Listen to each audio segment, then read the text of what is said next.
Hi guys, it's Tommy again with Sweet Tea Designs. I'm coming back because I have painted my peekaboo sunflower wood grain glitter tumbler. I know that's a long name, but there's a lot of steps to this cup. So I've laid my decals, which was in the previous video. And so now what I'm going to do is I'm going to wood grain this. And so we're going to jump right into that and go from there. I'm going to show you, sorry, I was looking at something else. I'm going to show you how I wood grain, and we're going to see how this turns out. I'm going to tilt you down so you can see. Okay, so I've got my paper laid down so that I don't make a mess. I've got Tim Holtz caramel, I've got Tim Holtz latte, and Tim Holtz ginger. I'm gonna start with the caramel because I know that I really like how that turns out usually. I'm gonna go ahead and open them all just in case I see, okay, you know, this isn't working, or I want a little bit darker, or, you know, something like that. So we're gonna go that route. So I'm gonna start out with my caramel. I really like caramel. I gravitate towards that. So, and I've got my little brush here. You can tell I've used it.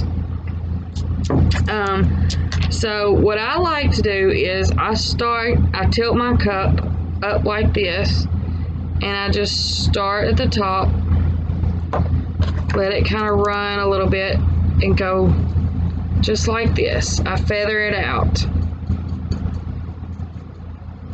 I just feather this out like that, and it makes the cool little striation marks. So we're gonna go to the top. I'm gonna try to show you guys kind of where I'm going with this.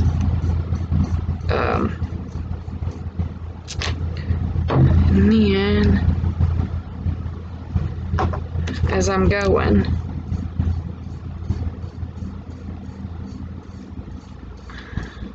this is a personal preference again method. There's no real specific way to do this.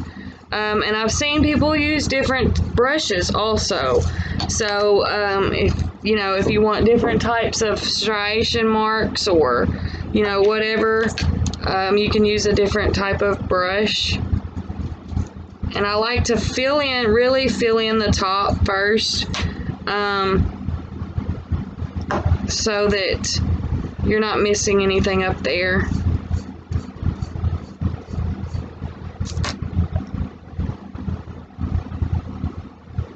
And then I like to go into the middle. Just keep working with it, because this dries super fast, and so if you just let it go once or whatever, you're not going to get the striation marks. See, I love those marks there. I do little sections at a time to start, and then I go back in and fill in later. I've also just done all the way down the cup and then did it also, this, like I said, this is just a personal preference, whatever you feel more comfortable doing. You get whatever look you want. So now I'm going to tilt it up again, and I'm going to go from the bottom. I like to kind of meet in the middle.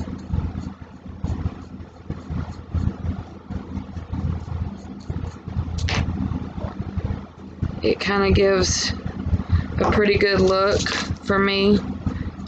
And then, like I said, I make sure that I get every part that I need there.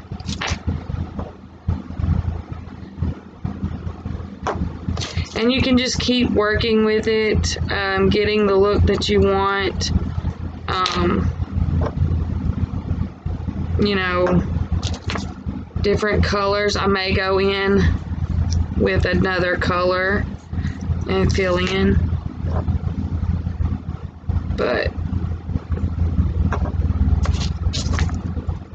we'll see how this works.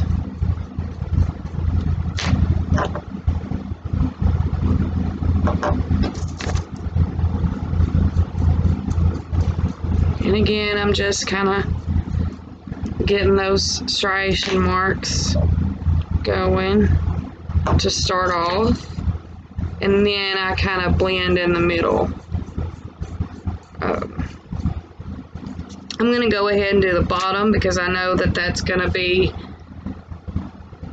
a very tedious part, because I think I've got holes under my vinyl and I don't want to get under there. So we're going to see. Plus it gives a very awesome look at the bottom. And again, no rhyme, reason, really just kind of spreading that out there.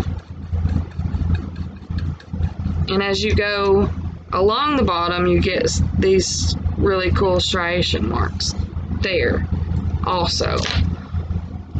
So I really like how this is turning out on the bottom here. I'm trying to be super careful, so I'm doing small patches of the alcohol, and I'm trying to tilt it a certain way so that it doesn't just run down in there and get under my sticker there. I'm sorry you couldn't see that. And again, like I said, I'm just letting the brush do the work for the most part. I really, really love this method. You really can't mess this up a lot. I was very nervous the first time I tried it, but after that it became one of my favorites. So, because again, you can't really mess it up. It's awesome.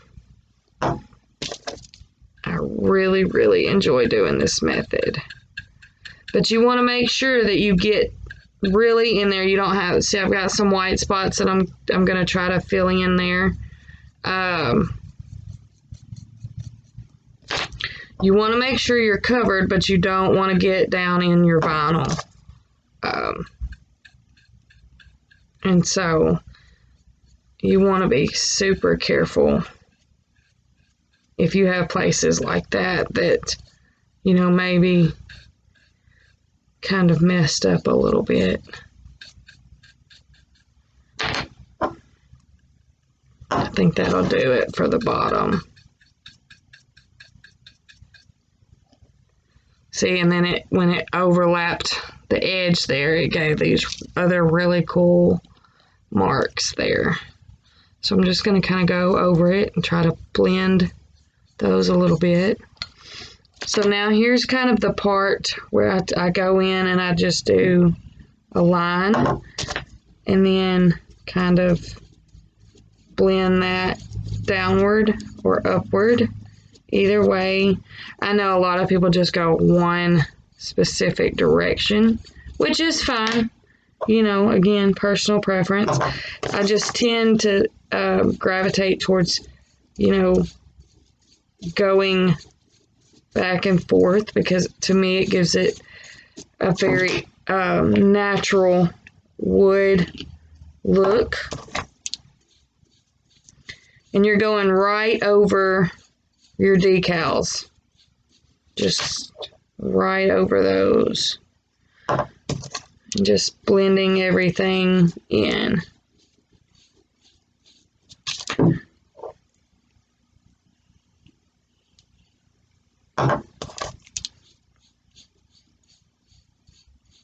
And see, there's going to be these little marks here, which is fine because I can fix those. You can just keep going and you can fix them.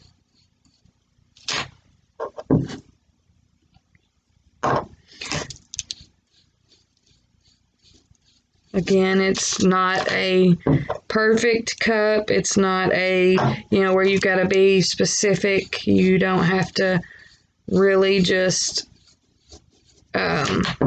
be very, very careful with this cup, or this method, I should say, with this cup. I'm trying to be very careful with this cup, but we're gonna just work our way in here.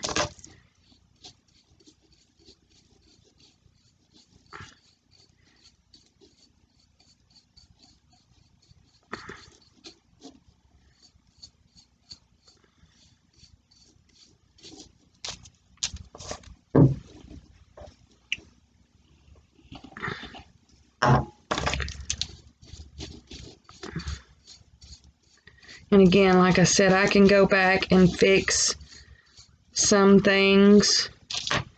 We're going to take a look at it here in a minute and see what it's doing.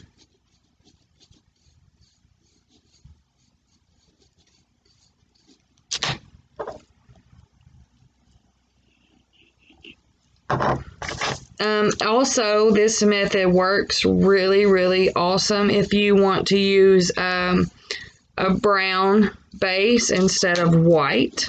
Your colors tend to turn out a little darker. I've done it that way and it turns out awesome. If you want to try that, using like a brown or even a tan. I've used a copper base color before, and that turns out really pretty. Pretty much staying within the brown color family, I should say, is really nice. And then the white, of course, makes your colors really, really pop. So that's why, ooh, that one kind of messed up there. That's why I use the white with this one. I really want my colors to pop really well here. And it seems like it's turning into a vertical slant here, is what it's looking like.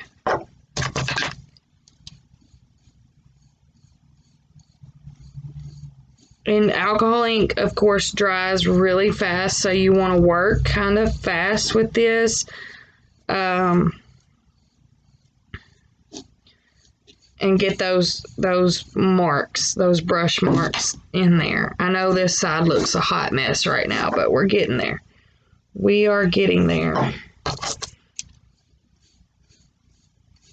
You can just keep going back and forth,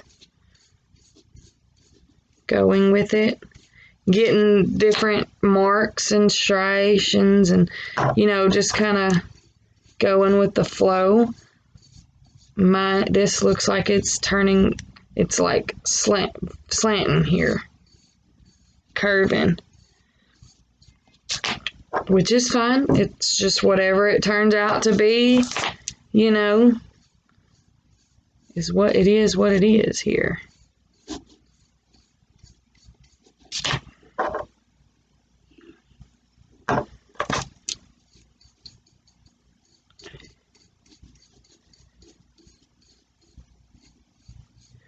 Trying to keep some of the bottom striation marks, so I'm trying to catch my ink before it hits those and really blend those in.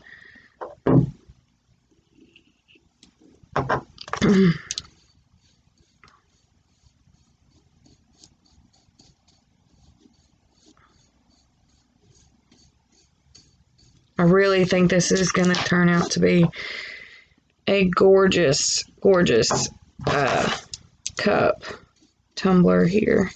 I'm really loving the way this is turning out so far. I'm enjoying doing the several steps with this.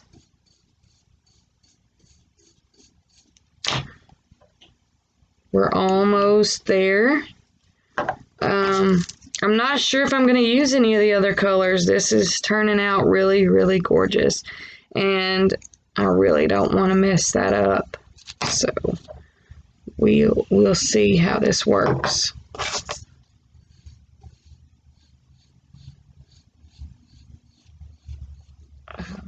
I'm going to kind of turn it here in just a second, and see, I missed a little bit of spots here at the top, so I'm going to go back in at the top and just bring some of that down there. Just go back in there.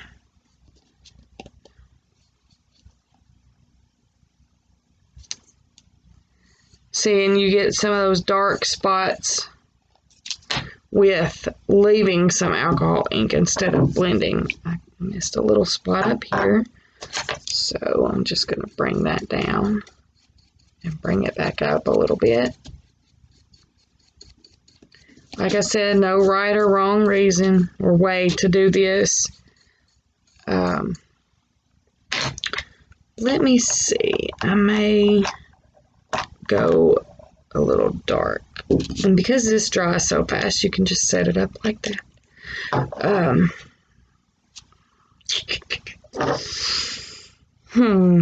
Let me see. Let me pick a spot, a light spot. We'll go in with a little bit of ginger here.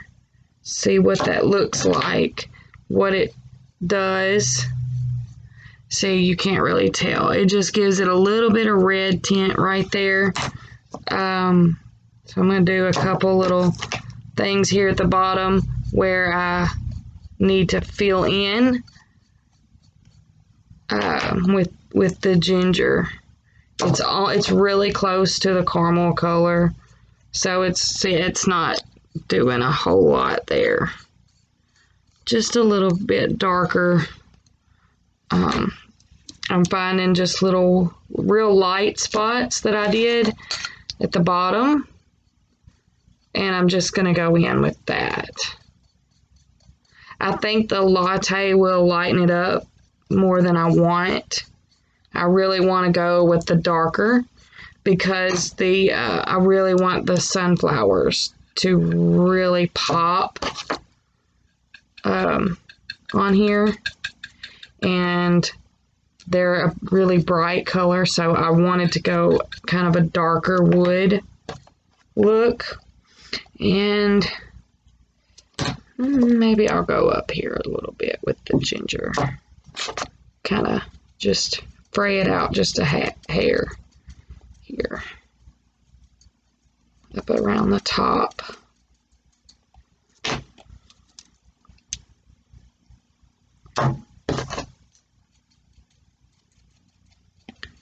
There we go. I think that is going to look awesome. I don't really see any messed up spots, no real light spots. And I think I've got it how I want it. See, that didn't take long. It's almost completely dry. But what I'm going to do after this is, since I think I'm pretty good with that look, I really like how that looks and how that turned out. What I'm going to do is I'm going to let it dry for a little while, probably in about an hour. Get it good and dry. A lot of people do overnight, and that's fine if you want that security. But I'm just going to let this dry for about an hour, and then I'm going to go over it with a clear coat, my triple thick clear coat, just to make sure that everything stays. Because if you go, like say we let this dry, and then we peeled our decals, and then we go straight into epoxy, it's going to blend these alcohol inks, and you're not going to keep the look that you want. So I'm going to go over this with my triple thick clear coat, and then we'll come back and I'll peel the decals, and we will epoxy this. So that's where we're at. I think this is turning out to be a really, really gorgeous tumbler. I hope you can see that. It looks really awesome. And so I really like this look. And so I'm going to go clear coat this, you guys, and then we'll be back to peel the decals and epoxy. So stay tuned for another video today.